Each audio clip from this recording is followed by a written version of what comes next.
All right. Hello, everyone. It's Dr. Christine Zapata with Emerald City Spinal Care, and I am super excited to be bringing you another edition of our virtual happy hour.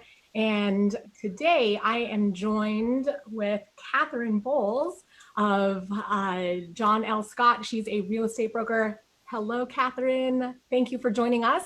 Hi, Christine. Um, I'm so glad that you can do this for the group. For those of you who are watching this on the live, if you have any real estate questions that you want to ask Katherine, make sure to drop them in the comments below, and we'll make sure that Katherine gets to those questions. Now, Katherine, will you please start by sharing with our viewers a little bit about yourself? How did you get into real estate? How did you get to where you are now? Sure, absolutely, absolutely. So, just some very background. I before becoming a broker, I was in the military for 10 years, and so I say that because I also bring that into my profession a little bit with how I go about things. I'm a lot more systematic about my approach to things than some of the brokers out there that folks are dealing with. And I'm a very direct speaker. And so I've been a broker for the last 14 years. I started back in 2006. The last 5 years I've been President's Elite, which is basically that I've done over 7 million in sales each year. Awesome. Thank you. I've been teaching classes for new brokers in my firm for the last 5 years. So I do that, teaching them actually how to work with buyers and some of the best practices that they can have. Let's see, I've managed the construction of my own home. I've remodeled 5 other homes that I've purchased over the years. And I started recently this last 2 years, I started an LLC, and I've been purchasing rental properties as kind of my own piece of retirement that I'm building up. So it just kind of gives you an overview of where I'm coming from. I'm definitely got a bit of experience, and I love doing this. That's great. Yeah, this is why I thought that you would be a fantastic resource for members in our group, because of your experience and all of the knowledge that you have. I thought that you would be perfect for this group. One of the things that I know that many of our viewers... Oh, do we have a weird connection? Yeah, it stopped for a second, so I didn't hear what you said last. I was going to say that one of the things I know that many of our members are probably wondering about is renting versus buying. And you had mentioned a second ago real estate investment. That is probably going to be something for another talk, because absolutely. That is probably, there's a ton of stuff involved with that. And I imagine at some point, some of our members would be interested in that. But can you maybe talk about renting versus owning? Because I know that's something that I think a lot of our members are kind of finding themselves trying to decide between. Yeah, absolutely. So, I think that some of the big key benefits that I think most people either are partially aware of or don't know the details of are, if you're purchasing a home and you have a fixed rate mortgage, your mortgage stays the same as rents rise. So, that's one thing that I tell people, these are some of the benefits of owning. So that's one of the benefits, is that you're going to be on a fixed monthly payment versus everybody else is going to, continue as rents rise. They're going to keep going up, and you're going to be steady for the most part, meaning that your mortgage is steady, but there could be other variable factors that you got. And then, the other benefit, so I've kind of listed out like 6 of them that I'll go over. with you guys is that you can, obviously when you own a home versus renting, you can customize your home. You can change your paint, your flooring, your lights. And not only is this really great for your own comfort and style, but I also view it as a way that you control adding value to your investment. Because purchasing a home, yeah, it's your home and you love it, and we all have this emotional tie to it, but it is an investment. It's a big investment. And so I like the idea that I get to manipulate that investment in ways that I don't with other investments. Like if I just put money into something, I'm just watching whether or not other people control whether it grows or it grows or fails. With homes, you have more control. You have the control to kind of step in and add some value. So that's another way. The second way is, through updating. Third benefit, I think, which is probably one of the bigger benefits that I see is through appreciation. And I kind of did this comparison that I actually saw Zillow had made this comparison, and I really liked this. And it's basically that they were talking about, if somebody took and they bought a $500,000 home and they put 10% down, they'd be putting 50,000 down. That same person, if they didn't buy a home and they used it to invest in the stock market and they put 50,000 into the stock market, and each one of these made 3% a year. The big difference is on a home, you're getting 3% on your total, your house value. So on the 500,000 versus you're putting 50,000 in the stock market, you're only getting your 3% on your 50,000. And then you're paying taxes on the gain on that 50,000. So, and when you sell your home, in most cases, if it's your primary residence, unless you're, single and it's over 250,000, you're not going to be paying tax on that gain. So that's another, third really big benefit. I've got three more benefits I'll share with you. Another big one, and this one I've got a little drawing that I'll show you guys that'll help you kind of understand, and that's the tax savings that people are getting. So a big one that I hear from folks is, oh, but my mortgage payment is going to be higher than what I pay for rent. Well, there's, you might want to take a look at what your tax savings is going to be, because that's going to drop that amount that you're paying when you look at it over the year. And what I did on that is to give you an idea, is that basically you get to deduct your mortgage interest and you get to also deduct your property tax. And so I'm going to flip and share a screen, which is something I haven't done. So bear with me. Hopefully I'll do this well. But I'm going to try to share my screen with you and show you. And I'll see if I can make it so that it's just your screen. So you have to enable it. Uh-oh. It says host disabled participant screen sharing. So if you can enable me to share, then okay, I'll try again. Let's see if that worked.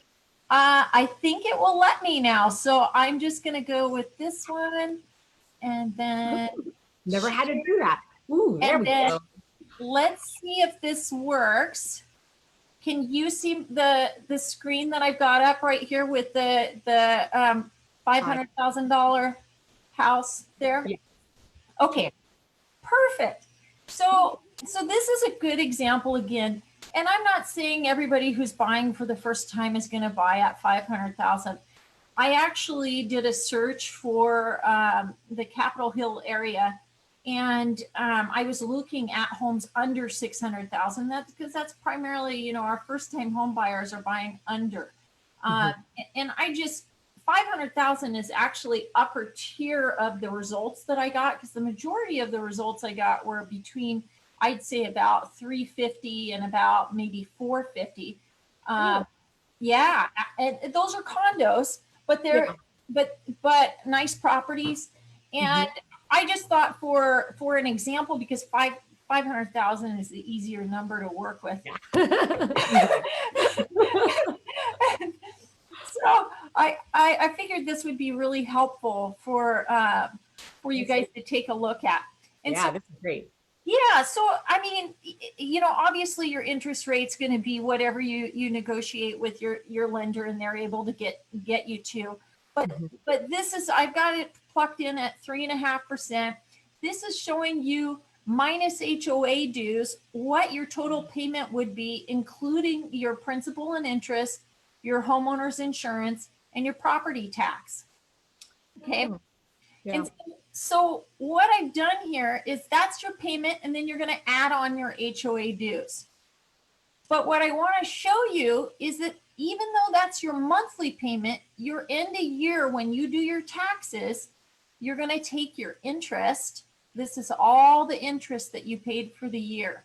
And this is basically what I did, is I did an amortization schedule. We pulled up 12 months of interest. That's where I've got it. Now, you'll have to talk to your accountant about what your tax percentage is, what they estimate that to be. Again, I went with an easy number. We're doing 20%. You can see that at 20%, you're going to be at $3,122.50. And then you're going to divide that by 12, because that's going to carry it over a monthly to kind of, because what we want to do is we want to figure out, okay, well, how much am I saving each month? So that way we can see, how does that affect my monthly payment? Because that's usually what most people are wondering. Yeah. So that shows you 260 you're saving just in your interest, because you're getting that tax savings. You're basically deducting that 15,000 from being taxable. Yeah. And then that's thereby reducing 260 of that a month. And then your property tax, if you take your 442 up here and multiply that times 12, you're coming up with your 5,304. And then again, we're doing 20%, come up with 1,060, divide by 12, and we're at 88, which brings us to $348, which, when you take that $348 and you say, well, you know, HOA dues are going to be about $400. If I'm renting in Capitol Hill, what am I paying a month? I mean, yeah. Okay. So when you look at these numbers, do I want to own something, or do I want to continue to pay rent? Yeah. If I own, I'm paying down something, which leads me to the next item, which is each payment that you make, you're paying down the principal, and you're getting closer to paying something off. Yeah. When you rent something, which is my last point, you're paying off someone else's mortgage. They're getting this benefit. It's their nest egg at the end, not yours. So, you know, obviously, I know that you know, and I'll switch us back here. Let me see. How do I get us back? Meeting controls. Oh, stop share. There. Awesome. So, you know, I'm not trying to advocate that owning is, you know, everyone should just go out and buy a house. I totally get that there are certain circumstances that not everybody can get out there and purchase a home. But I would just encourage that there are a lot of benefits that people aren't taking enough time to kind of invest themselves in figuring out. So that's, you know, if I'm giving a comparison of the two, that would be my quick synopsis. That's great. I think that, I imagine that was super helpful for a lot of our viewers. When you think about buying your first home, I imagine a lot of people think that their mortgage is going to be really high. But when you put in numbers like that, and you found real estate in Capitol Hill, which historically is pretty high, lower than what your example was. That's amazing. And again, like you said, you'll kind of lock yourself in at a monthly rate if you buy, as opposed to renting, where that can go up over time. When it comes to people who are transitioning from renting to buying, when that time is right, what are tips that you have for our viewers so that they can prepare themselves to start to buy real estate? Absolutely. So I typically recommend, like when I'm working with buyers, I like to meet with them as soon as possible. Like, even 6 months before they're ready to go. Mm. And and part of that is because I want to do what we're doing right now, which is kind of talk about, okay, what should we be doing now? We're preparing to buy, and we want to maximize our ability to purchase.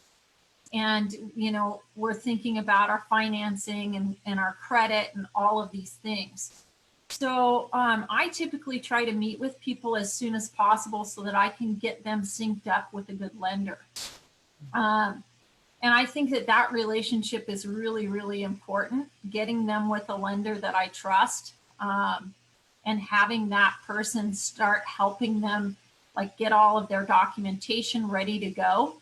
Um, Oftentimes what I find is people will tell me, oh, I don't want to start until December, and we're in June, and then I get a call from them in August maybe, and they're like, well, we saw this house, but they didn't get anything ready. Yeah. and, and then now we are in a competitive market.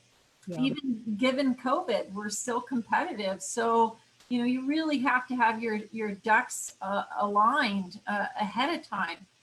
So, not to be give a roundabout answer, but if I'm giving you exact advice, I'm going to say that I would really start to narrow down my financing, like who I want to work with. Narrow down who I want to work with for my broker, meet with that person ahead of time so you get an idea of how they work, how you best work. There's a lot of conversations that you want to have with that person about the process. I would say financially and personally, you're going to need to get all those documents together. You cannot dilly-dally or waste time on it or put it off until the last minute. I mean, you basically need to have your tax returns done. So you've got to be current on your taxes and your tax returns. You need to have, so basically, I think it's like a rule of three. So you're going to have and it depends also on your type of employment, but 3 tax returns, 3 pay stubs, 3 bank statements. That's pretty much the rule of thumb. They're going to ask you to get 3 of each.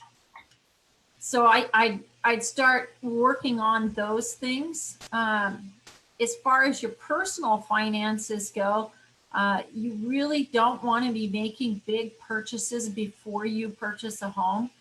So if you're thinking about buying a car, wait until after you buy the home, because it will impact your credit significantly.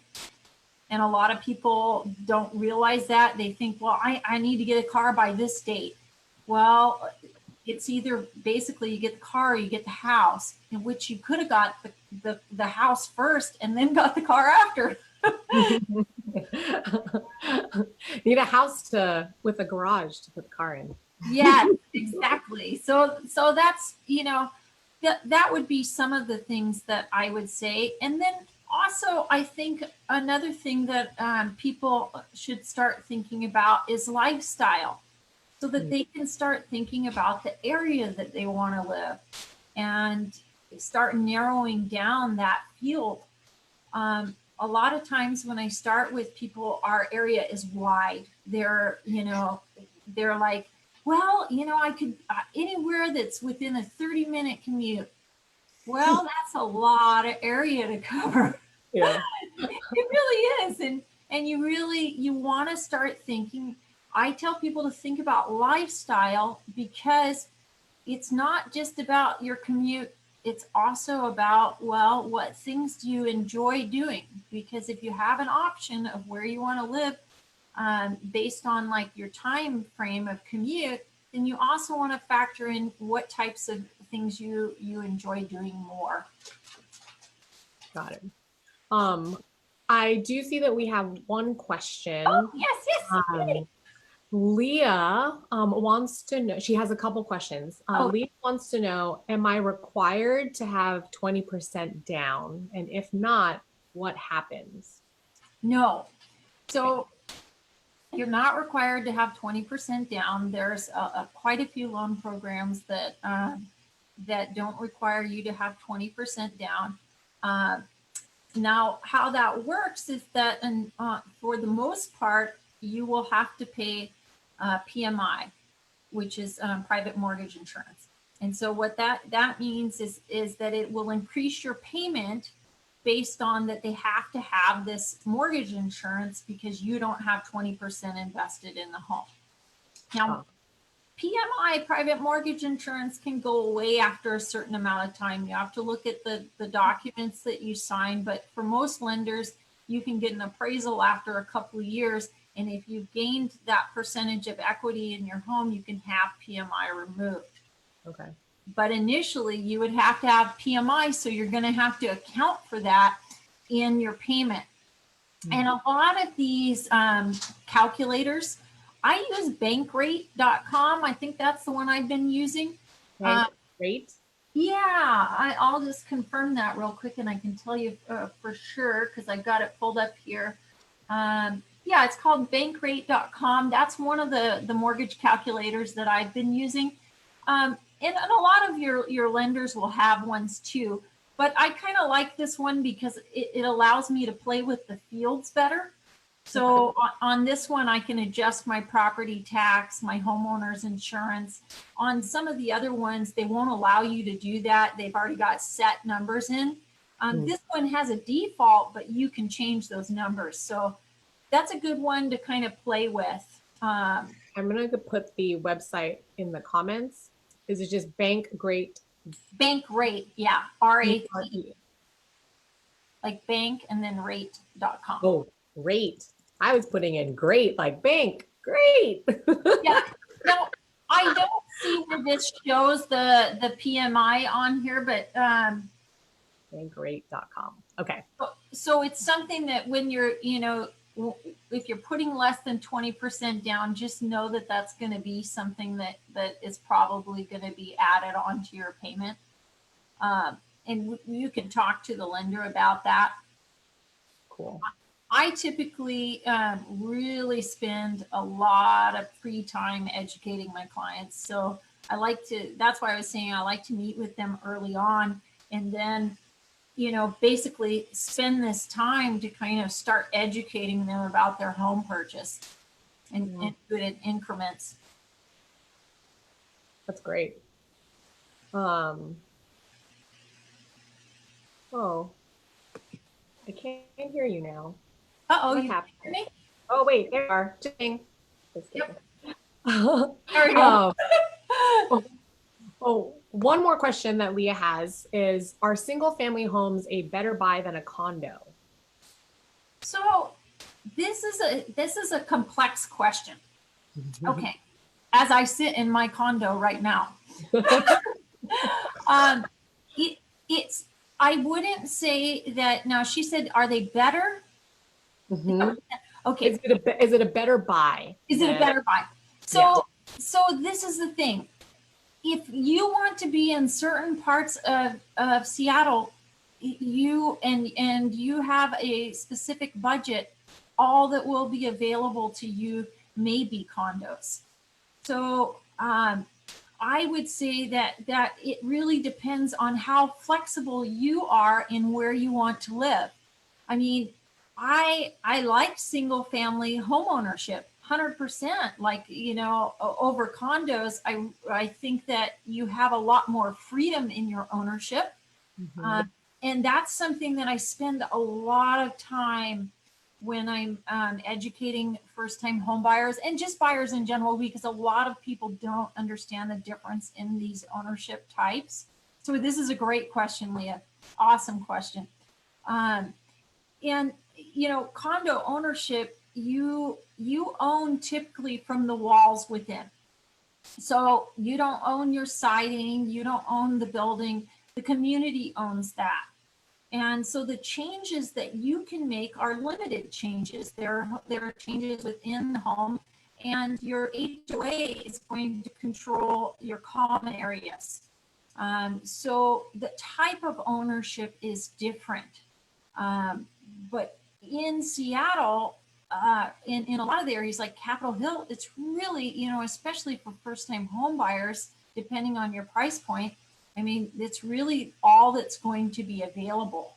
So that would be something I wouldn't want to down talk condos either, because, in some situations, even like my own, I wanted to be close to my son's school. I live in Bellevue. Bellevue is expensive. I would like to keep my mortgage down because I want to invest in other properties. I'm at a different stage in my life where my primary residence doesn't have to be big. So for me, having a smaller mortgage so that I can buy more rentals is more important. So that's why I would caution people from labeling, well, is one better than the other? It really depends on where you're at in your lifestyle, the choices that you want to make for investment and whatnot. But I would say, again, single family homes do have a lot more flexibility. If you can afford to be in one and those areas that they are available are appealing to you, 100%. If I have a choice between the two, I would rather be in a single family home. Awesome. Awesome. Again, if you have any questions for Katherine, drop them in the comments. We'll get to them. Now, before we started talking about Leah's question, were we in the middle of the process? What it looked like? Yes, we were, and I think so. We had already talked about going back to our questions. Because if I remember correctly, you weren't quite done yet. The process once you get approved.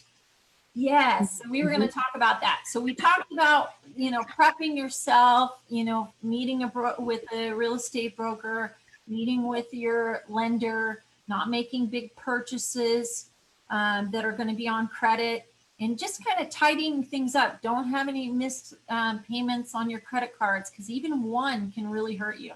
So that's prior to. Now, once we got pre-approved, we've talked to our lender, we're ready to rock. Hey, Katherine, I want to go out and see some homes. What does that look like? Excuse me. That's when typically I like to sit down and meet with folks again before we start. And the reason I like to do that is because I want to talk to them about the market conditions and what that means to them contractually. Because when you go and you find this great home, we're going to write up what's called purchase and sale agreement. And that purchase and sale agreement has a lot of options. And I think that a lot of people jump into this without really kind of either their brokers aren't explaining this very well, or they're just in a hurry and they bypass this part of trying to educate themselves on what are my options.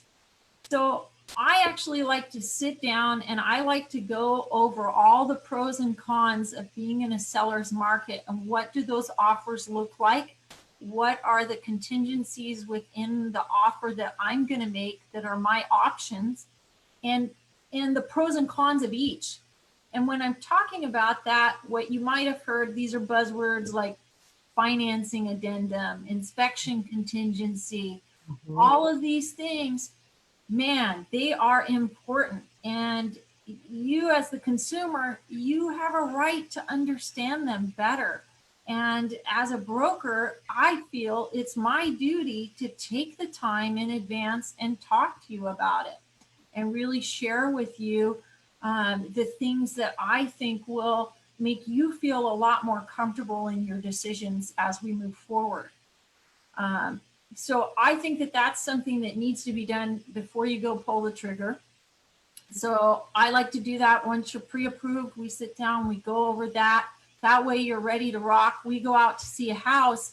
We know we're in a market where, there could be 6 offers on the property. If you're a first-time home buyer and your price point is probably going to be the most competitive one. Mm-hmm. So that means if you like a home, it's highly likely that 10 other people that went through that home like that home too. And that means that they're going to be wanting to make an offer too. And I want you to understand that if you have to pull the trigger that fast in order to get that home, I want you to understand what that means and what your options were ahead of time and why you made the decisions that you did. So we spend a little bit of time doing that. So as far as like showing people homes, how I typically work and a lot of brokers work is we'll set up a customized search for the person, where they're getting their home sent to them that they talk about or that they've narrowed down the criteria to. Mm-hmm. I typically like to kind of get to know what my client wants, and then I will even kind of go and preview a lot of these properties for them in advance, just to kind of narrow it down.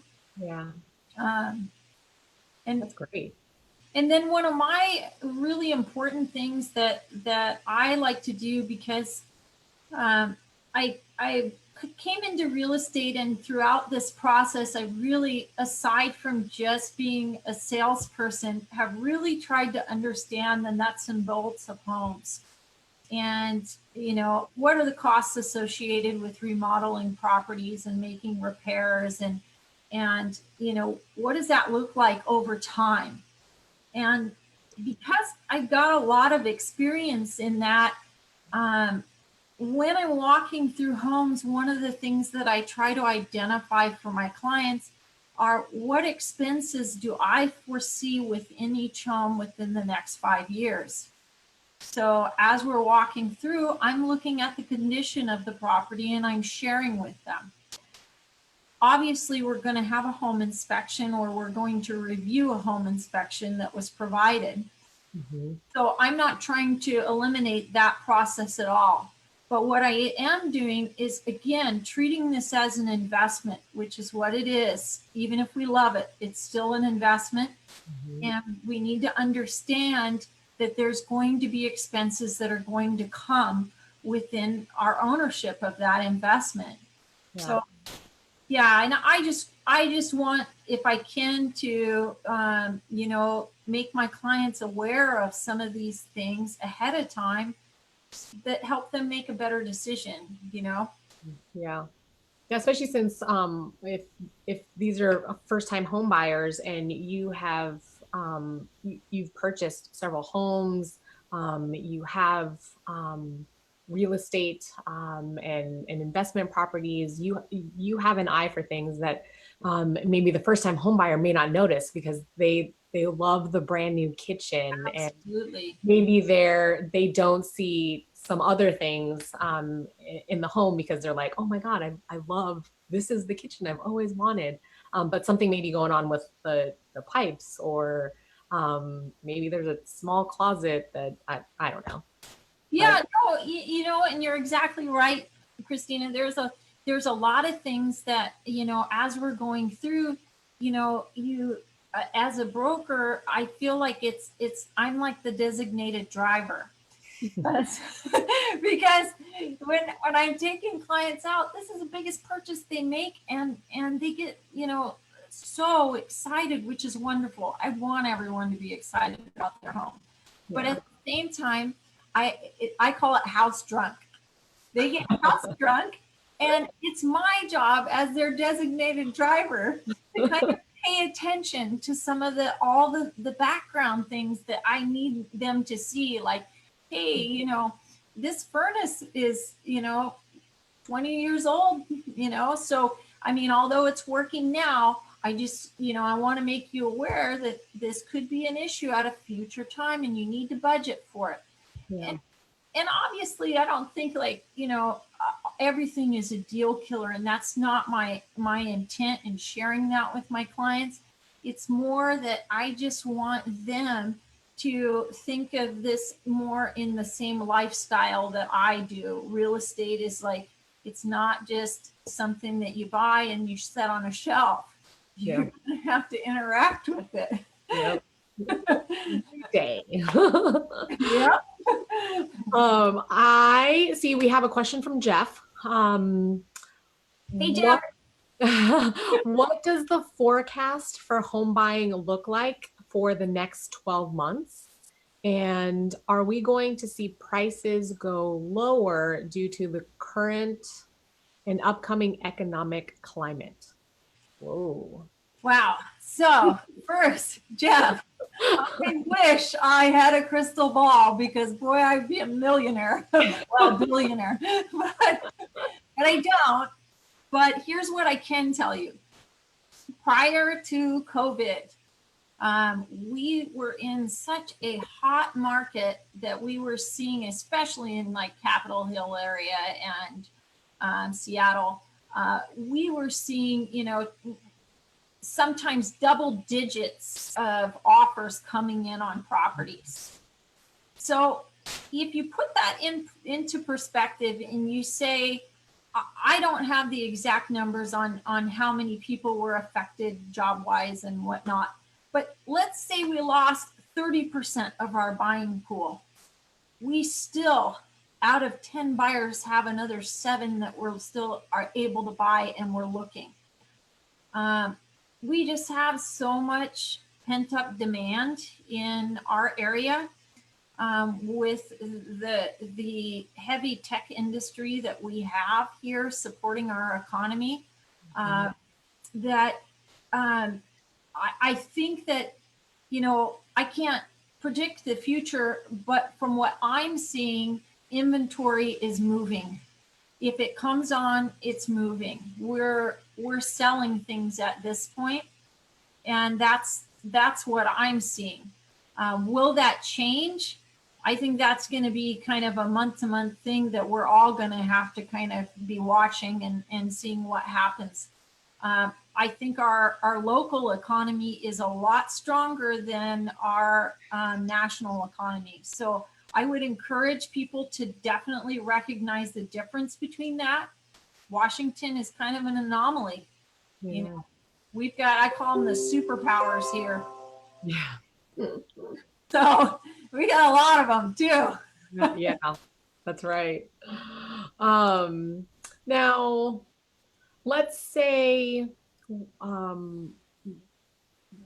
we're closing on a place. Are there things that maybe we should plan for when it comes to maintaining the home? I know that you talked about as we're going through homes, things to be mindful of. Are there other things once we're in our home that we should consider and plan for? Absolutely. I think this is one of the really important things to do as a homeowner.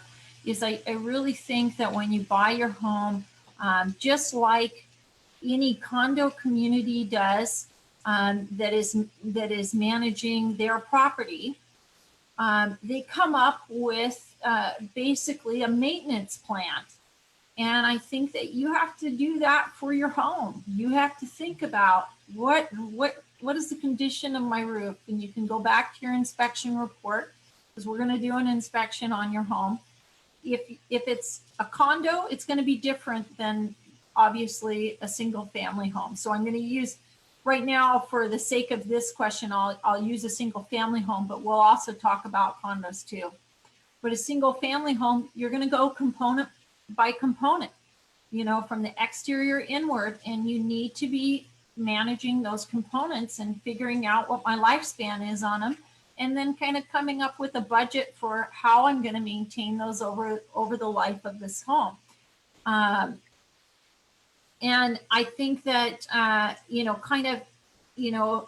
arming your toolbox in advance with figuring out who your your HVAC guy is that's going to come and service your furnace, and how often you're going to do that, getting your filters, just getting yourself into that side is a really important thing to do that I like to kind of educate my clients on, because I don't want to sell someone a home and then that's it. Like, that's not, to me, I think that it's more than that. I want them to enjoy their home. And I also want their home to be in a condition that if ever they had to sell because something catastrophic happened in their life, or maybe they had a job transfer, that we've got it in a condition that it's ready to go. So I think that's, something that I try and educate my clients about as well, is how do we maintain it? How do we do that in a cost-effective way? Awesome. Is there anything else? I don't see any other questions in the group. I don't know if there's anything else that maybe you wanted to talk about, any other tips that you wanted to share that maybe we didn't get to. Well, with like, I guess we could talk about a little bit, since we're talking about kind of the Capitol Hill area. That's one of the things that you and I had discussed earlier. I'll just pull that open again, because I did a search earlier on it, and I pulled open a bunch of information here. Uh-oh, I think I accidentally closed it while we were chatting. Oh, I don't know how I did that, but I can log back in. Let me just log us back in and get it back up. But when I had done this search that I had pulled up, which I'll pull us back up, there were 37 homes that were available that were under 500,000. Just to give you an idea of what I was looking at. So I'm going to pull that back up. Here it is right here. Yeah. So we were at 37 homes that are under that $500,000, or sorry, 27 homes under the $500,000 mark. These are condos that are available in, and basically what I did is I outlined the entire boundaries of Capitol Hill to do this search. And the range, in square footage, I think the biggest one I'm looking at is like 961 square feet. And you've got homes down to, here, I can tell you in a second. Let me hit this button. So at the smallest I see is 270 square feet. That was for a $265,000 home that sold. And then you can go to the end and up to 1,000 square feet. To give you an idea of size, these are all under 600,000 that are available. And there's just quite a bit of inventory. So that I'm looking at that people could take a look at. So, if you're thinking about buying, I guess I would just encourage you to get off the fence. I know it's big, it's a big deal, but I'm going to tell you that over time, if you look at, I'm old, so I can tell you this. I survived. I am old. Okay, so we won't discuss how old, but I survived the recession here in real estate, and I was in real estate at the time that it happened, and a lot of people will ask me, well, what if we have another recession again? Because everybody wants to have a crystal ball and figure out what's happening next, and they're like, well, should I buy now or should I wait in a year? Yeah. Well, this is the thing. Even in the worst time, back in 2007, when we had the recession, I think it was August of 2007. It was awful. Yeah. Well, even if you would have bought just before the recession, let me tell you, 7 years later, you're still on an incline. It's not about that with homes, this is the big difference. Over time, if you're not looking to jump in this game and jump out, and instead you're looking to stay, man, there aren't many pictures that look better for an investment over time. I mean, they just do. And you take that first, when we were talking earlier about the benefits, and you look at that comparison about the stock market, and then you look at about the appreciation on a home when you're investing 50,000 and you get the appreciation on the 500,000 versus the 50,000. Well, that's the same thing. 3%. Come on, we know Seattle has got a lot more than 3% going on a lot of years. So even if we have a few years that aren't great, you just got to hang in there. Got to play the long game. Yep. Yep. And that's the other thing. So if you are thinking about buying, that's another thing that I often tell my clients. I don't encourage people to think that they're just going to jump into this and jump out. Like if you think you're going to buy a house and you just want to sell it within a year, or if you're in that volatile of a situation, then it may not be the right time for you. If you feel like you're going to buy this home and you can live in it longer than 2 years, then I feel like you are in a position where you are going to benefit from those savings that we were just talking about. You are going to benefit even if you had to sell, hopefully. Cool. Well, Jennifer says she has another Zoom to jump on. Can't leave this. Such great info. Doing a great job, Katherine. Jennifer. Well, I guess if there are no other questions, we'll finish up by going through the lightning round. I'm going to ask you 5 questions, Katherine. I just want you to blurt out the first thing that comes to mind. You ready? Yep. First question, would you rather live where it only snows or never falls below 100 degrees? Never falls below 100 degrees. Okay. What did you name your first car? Did your first car have a name? No. No name. It was a red Toyota Tercel. It was ugly, but it was all I could get. It was really ugly. Oh, no name for the ugly red Tercel. Okay. Nope. Well, I was embarrassed, but I was like, hey, I got a car. What is your favorite place of all the places that you've traveled? Oh gosh. Okay. I've been asked this question a lot because I do a lot of traveling. Yeah, you do some cool travel too. So yeah. I couldn't wait to ask you this question. Oh, man. So recently New Zealand is like, because I just saw it, it's on my hot list and I loved it and it's absolutely gorgeous. Thailand, I've been there 3 times, so I would have to mention Thailand too. But yeah, those are awesome places. Southeast Asia in general. Oh, just so much beauty. That's awesome. Would you rather be slightly late or super early? Probably slightly late. Yep. And then the last. I don't like to waste time. You don't like to waste time? No, and if you're super early, you might be wasting a lot of time. Yeah. Final question. Not for clients though. Sorry. Yeah, not for clients. I like that you snuck that in there. For clients, Katherine will be super, super early. No, I won't make you guys wait. I love it. Final question in our lightning round. If aliens landed on Earth tomorrow and they were going to take you home with them, would you go? Oh, my son will kill me, but yeah.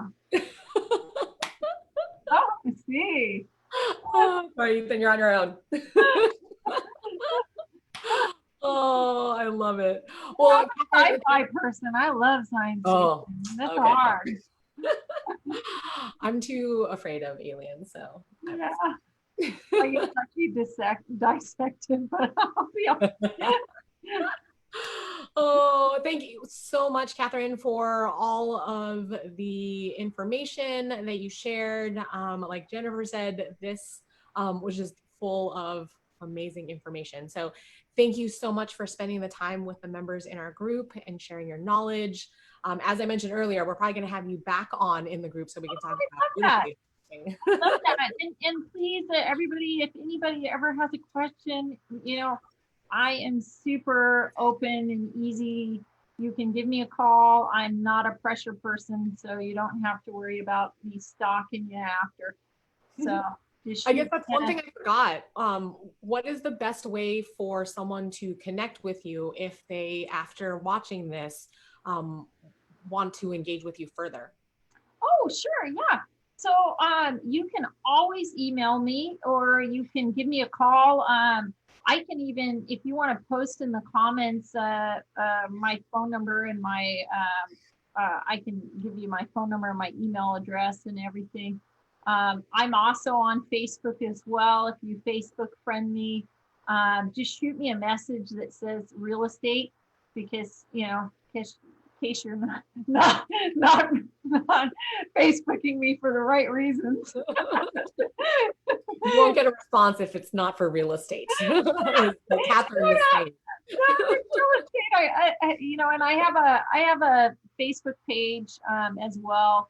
And I'm on the web at realestatecatherine.com, and that's KATHERINE.com. So Cool. if you just we'll make sure to put that in the comments.